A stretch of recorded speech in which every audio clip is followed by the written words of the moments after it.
और आदिवासी क्षेत्र के जंगलों में अपना मकान जल्दी बने, इसके लिए प्रयास करते रहेंगे। यूपी की राज्यपाल आनंदीबेन पटेल ने कहा कि केंद्र और प्रदेश सरकार की योजनाओं को घर घर पहुंचाया जा रहा है। आवास से लेकर नौनिहालों के पोषण तक की जिम्मेदारी उठा रही है सरकार। मंच पर राज्यपाल का स्वागत मिर्जापुर की सांसद और केंद्रीय राज्य मंत्री अनुप्रिया पटेल ने किया। अनुसूचित जाति के व्यक्तियों को भूमि पट्टा आवंटन पत्र का किया वितरण। भिक्षावृत्ति योजना के अंतर्गत लाभार्थियों को दिया प्रमाण पत्र। स्वयं सहायता समूह की महिलाओं को दिया करोड़ों को डेमो चेक। मंच से संबोधित करते हुए कहा कि बच्चों को शिक्षा से जोड़ा जाए। गुजरात में कैसे विकास हो रहा है, वहां के किसानों को जमीन उपलब्ध करा रहे हैं। केंद्रीय राज्य मंत्री अनुप्रिया के कामों की तारीफ की। जिले के अधिकारियों को विकास कराने को लेकर दिया धन्यवाद।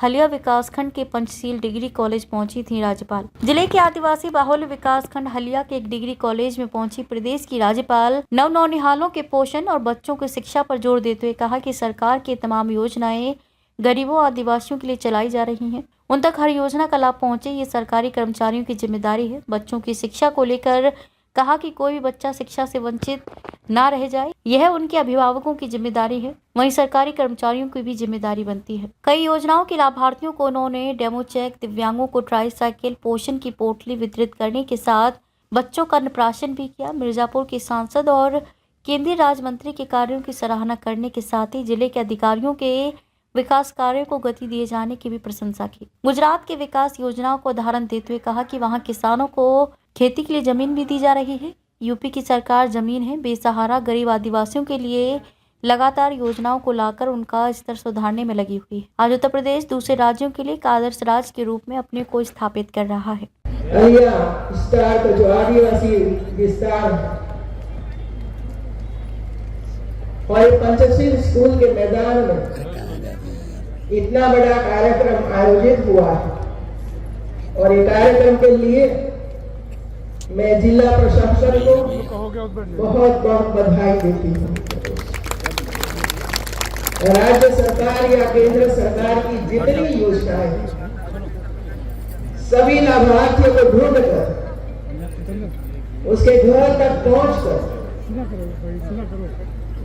उसको जो लाभ मिलने वाला है वो लाभ उसको मिले, इसके लिए प्रयास करते हैं और एक ही स्थान पर सबको इकट्ठा करके ये लाभ उसको प्रदान होता है।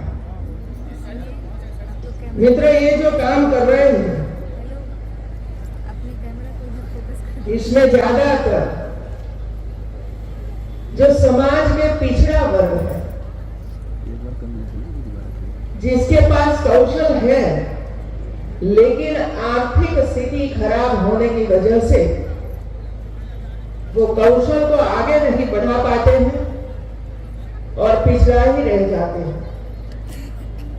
और इसी वजह से हर ऐसे लाभार्थी के लिए, ऐसे लोगों के लिए, महिलाओं के लिए, युवाओं के लिए, किसानों के लिए, कारीगरों के लिए, मजदूरों के लिए अलग अलग प्रकार की योजनाओं बनाकर आप तक पहुंचाने का प्रयास हो रहा है। आज भी आपने देखा, सबसे पहले हमारे जो छोटे छोटे बच्चे, वो बच्चों ने एक स्वागत गीत गाया और हम सबका स्वागत किया।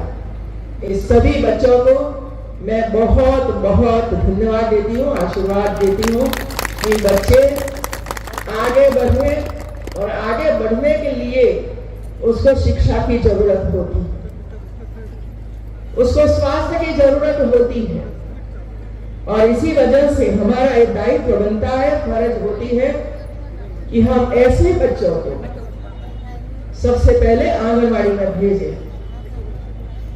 3 साल से लेकर 6 साल की उम्र वाले सभी बच्चे आंगनवाड़ी में आए, भोजन मिले, खेलने के लिए कुछ साधन मिले, लिखने के लिए कुछ पाटी पेन मिले और धीरे धीरे करके पढ़ते पढ़ते ऐसे स्थान पर पहुंचे जो आज भारत की राष्ट्रपति द्रौपदी मुर्मू तक पहुंचे।